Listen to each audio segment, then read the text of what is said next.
The account of the feeding of the multitude is one that appears across all four Gospels, suggesting to us that this was not only an amazing miracle frequently retold as the first disciples recalled the life and ministry of Jesus, but also important for them in understanding something more about the saving mission of Jesus. In St. John's rendering of this event, he gives details which we are likely quite familiar with, but he also includes those that may not seem so important, maybe just incidental, but are actually helpful to our ability to fully see how this miracle was understood by the earliest community of believers, and thus how we might also interpret it even today. St. John seeks to tell us not only what Jesus did that day, but also wants us to understand why. And simply stated, Jesus had a sincere compassion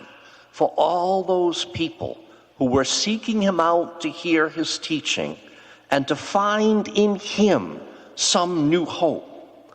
While teaching them, he knew he would be nourishing their spiritual and intellectual sides, but he wouldn't at the same time neglect their physical need for food, nor be indifferent to the difficulties they might face should they have to leave that out-of-the-way place in order to find something to eat. Jesus cares deeply and completely for the plight of the people, and so he chooses to feed them with the very minimal provisions at his disposal that day, and miraculously he is able to do so, such that everyone was more than satisfied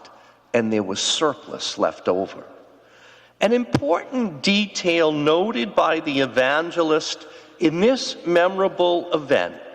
says that it occurred near Passover,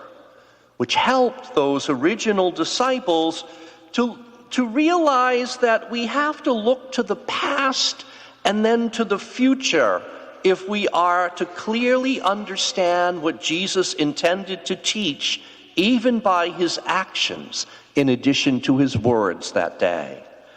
Recall that the Passover was the event that initiated the exodus of God's people from slavery in Egypt to freedom in the Promised Land.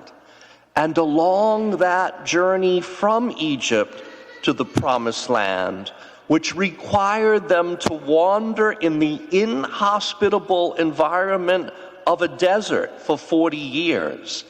At times they were hungry, and they cried out to God for help, and he fed them miraculously with manna from heaven. So when Jesus takes, blesses, and gives the food to the multitude, he validates his claim to be the Messiah, the one anointed and sent by God his Father to save his people. And he is doing what his Father had done in the past and would continue to do now through him. And rightly, the original disciples would then see the connection of that multiplication miracle to the Passover, which Jesus would celebrate with them before his own death, when, while at table with them, he took bread, blessed it, and gave it to them as his body, and likewise at the end of the meal with the cup of wine as his blood, and commanded them to keep consuming this food and drink in his memory until his return at the end of time. And so note well the distinct actions of the liturgy as we celebrate it even here this afternoon: the taking, the blessing, the giving, which we find in the multiplication miracle and then in the account of Jesus' actions at the Last Supper. And because we are in the long line of those who have kept the command of Jesus to continue to do this in his memory across continents and down through the ages, we are part then of an ever greater feeding of the multitude, one foreshadowed in the multiplication miracle on the other side of the lake that day, and then formally initiated at the Last Supper in Jerusalem. A miracle taking place whenever and wherever the Eucharist is celebrated at Jesus' command. And while the enormity of that miracle is rather overwhelming if we fully contemplate it, yet the simple why of it remains ever the same.